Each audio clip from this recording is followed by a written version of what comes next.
पर बांसवाड़ा सांसद राजकुमार रौत जी हमारे साथ मौजूद हैं। पूर्वी राजस्थान जमीन तलाशने के लिए अब भारतीय आदिवासी पार्टी ने कार्यालय खोला है। सर, पूरे राजस्थान में अब अपना वर्चस्व बढ़ाने के आप लोग देखो, हम लोगों ने प्रयास किया है। हमारे 4 विधायक हैं, तो जयपुर में कई एक्टिविटीज हमारी पार्टी की तरफ से किया जाएगा, तो उसको लेके हमने कार्यालय खोला गया है। और हमें विश्वास है कि हम लोग पूर्वी राजस्थान और बाकी भरतपुर कोटा संभाग में भी हम लोग अच्छा काम करेंगे। अमित शाह से, गृह मंत्री से और प्रधानमंत्री से आपकी मुलाकात होती है, क्या कुछ बातें आपकी हुई?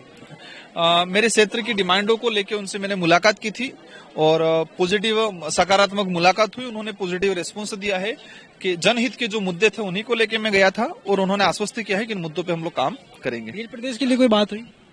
भील प्रदेश को लेकर भी कुछ चर्चाएं हुई, उसको आगामी समय में उसको विस्तृत रूप से में बताया जाएगा। आप ये बताएं, पूर्वी राजस्थान में लगातार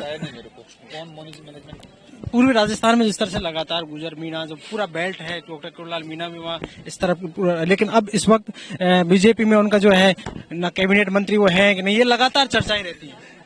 हाँ, एक बार रिपीट कर देना। पूर्वी राजस्थान का जो इलाका है वहाँ गुजर मीना एक बहुल इलाका है जहाँ लगातार बीजेपी और कांग्रेस लगातार वहाँ पर प्रभाव रखती है। वहाँ से उनके सांसदों या विधायक जीत कर आते हैं। क्या लगता है कि पूर्वी राजस्थान में किस तरह से बाप पार्टी अपना वर्चस्व? मैं तो यही कहता हूँ कि हमारी आइडियोलॉजी में दम है, हमारी आइडियोलॉजी अच्छी है तो यहाँ का यूथ इसको स्वीकार करेगा और आइडियोलॉजी का टकराव होगा और हमें हमारी आइडियोलॉजी पे पूरा भरोसा है कि वो टिकेगी मजबूती से और पूरे राजस्थान में शानदार प्रदर्शन करेगी। भारतीय आदिवासी पार्टी लगातार काम करती रहेगी। लेकिन सर, किस तरह से देखते हैं कि समरावता की घटना, नरेश मीना की घटना, किस तरह से देखते हैं? आपका क्या? ये प्रशासन, जिला प्रशासन खुद चाहता था कि ये चीजें हो। उन्होंने ताना से एक साल, लोकतंत्र में अधिकार है अपने आवाज को बुलंद करना, धरना देना, प्रदर्शन करना। उस दौरान वो कोई नेशनल हाईवे पे नहीं बैठे थे लोग, न किसी कलेक्टर को घेरा था, उसी गांव में बैठे थे लोग शांतिपूर्वक। तो पुलिस को क्या जरूरत पड़ी रात को लाठीचार्ज करने की? उनकी बात थी वो मन रहे रात को गुजर लेते, सुबह खत्म हो जाता। मैं कह रहा हूं, आप गाड़ियां जली, सरकारी गाड़ी चली, मान गए, हमारे पैसे से सरकार गाड़ियां खरीदती है, आंदोलनकारी ने जलाई, मान गए। लेकिन जो आंदोलनकारियों की गाड़ियां आंदोलनकारी क्यों जलाएगा? वहां के जो प्राइवेट लोग आए थे उन सबकी गाड़ियां जलाने का काम किया गया। इसमें कहीं न कहीं वहां के प्रशासन फेलियर रहा, प्रशासन पूरा इन्वॉल्व रहा और ये जानबूझ के कराया गया कांड है। और इस कांड के बाद लोगों के साथ जिस तरह से बदतमीजी करके, जिस तरह से उनके शोषण अत्याचार किया गया है, वक्त आने पर वहां की जनता जवाब देगी। उन्होंने लाठी से शोषण किया है, वक्त आने पर जनता अपने मत से जवाब देगी जोरदार। अमित शाह ने जिस तरह से भीमराव अंबेडकर साहब को लेकर जिस तरह से बयानबाजी की, जो कहा, उसके लिए क्या? जिस वे में उन्होंने कहा, अवश्य जितने इस देश के किसी भी वर्ग के व्यक्ति हैं उन सब की ठेस पहुंची है और वो गलत बोला है।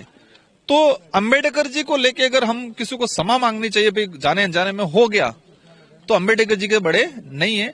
तो गृह मंत्री महोदय से हमने यही रिक्वेस्ट किया, हम लोगों ने सामूहिक डिमांड ये की कि आप माफी मांग ली जाए। लेकिन पता नहीं उनके दिमाग में क्या है कि माफी झुकना नहीं है, झुकना नहीं है। अंबेडकर जी के सामने नहीं झुकेंगे तो किसके सामने झुकेंगे? तो उनका जो बयान रहा है, हमारी पार्टी की तरफ से वो निंदा करते हैं और हमारी पार्टी की तरफ से इसको लेकर विरोध भी प्रदर्शन किया गया है। टाइगर रिजर्व फोर्स के लिए लगातार बातचीत चल रही है, उसका आपका क्या स्टैंड रहेगा? इसको लेकर हम लंबी लड़ाई लड़ रहे हैं, मैंने सारी स्टडी कर रखी है और हमारा पूरा प्रयास रहेगा। हम तो कुंभलगढ़ जो वाला है उसको तो रुकवाएंगे सही, और करौली के साथ अगर ध्यान देंगे, साथ देंगे, तो वो टाइगर प्रोजेक्ट भी हम रुकवाएंगे। जिस तरह से गठबंधन आपने कांग्रेस से किया था लोकसभा में, लेकिन बीजेपी कांग्रेस के साथ गठबंधन, आपका विधायक जब उपचुनाव हुआ तो उसमें नहीं हुआ, क्या कारण रहे? कि हमने 2 सीटें मांगी थी और बाकी कुछ कांग्रेस के लीडर हैं, जब लोकसभा में जो हुआ था तो अच्छे लोगों ने मेरा साथ दिया था, हम उनके एहसानमंद हैं। डोटासरा जी का अच्छा रोल रहा।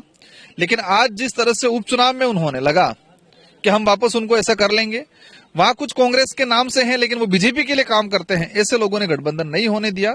उनको लगा स्वतंत्र, तो हमने भी लगा स्वतंत्र, और उन्होंने अपना परिणाम देख लिया, हमने हमारा परिणाम देख लिया। वक्त आने पे हम लोग दक्षिणी राजस्थान के 17-18 सीटें हैं, सारी सीटों पे स्वतंत्र चुनाव लड़ेंगे। अगर वो छोड़ते हैं तो ठीक है, नहीं तो पूरी सीटों पे स्वतंत्र लड़ेंगे। उपचुनाव में एक सीट जो जीतते आप रह गए, क्या कहेंगे? सलुम्बर की सीट, सलुम्बर की सीट को जानबूझ के हराया गया है, सलुम्बर की सीट को जानबूझ के हराया गया है। और रिकाउंटिंग के लिए हमारे प्रत्याशी ने अप्लाई किया तो वो रिकाउंटिंग अलाउ नहीं किया गया। अगर वो गलत थे, मतलब गलत नहीं थे, फर्जीवाड़ा नहीं किया था काउंटिंग में, तो रिकाउंटिंग अलाउ कर लेते। तो जिस तरह से उन्होंने तानाशाही किया, जिस तरह से उन्होंने ये सारा सिस्टम किया, सोलुम्बर की जनता के साथ अन्याय किया, लेकिन वक्त आने पे सोलुम्बर की जनता जवाब देगी। एक आखिरी सवाल कि इस एक साल के कार्यकाल को कैसे देखते हैं भजनलाल सरकार का? मेरे से ज्यादा आम जनता समझती है, आप जनता जानती है, और मेरे से ज्यादा बीजेपी के लोग बताएंगे कैसा रहा। बिल्कुल भजनलाल जी ने प्रयास जरूर किया, लेकिन ब्यूरोक्रेसी ने उनको मतलब कहीं पर भी हेवी नहीं होने दिया, और सारे ब्यूरोक्रेसी ने राजस्थान का बट्टा बिठा रखा है। तो ये थे हमारे साथ डूंगरपुर बांसवाड़ा सांसद राजकुमार रौत, जिन्होंने खुलकर बातचीत की, कई मुद्दों पर बात की थी। हाल ही में उन्होंने गृह मंत्री अमित शाह, प्रधानमंत्री नरेंद्र मोदी से मुलाकात की थी। क्या मुलाकात, उन सब चीजों को सामने रखा। साथ ही साथ भील प्रदेश को लेकर भी उनकी बातचीत हुई है, लेकिन उनका कहना है कि भजनलाल सरकार एक साल का कार्यकाल जो है वो पूरी तरह से फैल रहा है। पॉलिटिकल पंचायत के लिए जयपुर से घनश्याम मिश्रा के साथ मैं दशरथ सिंह।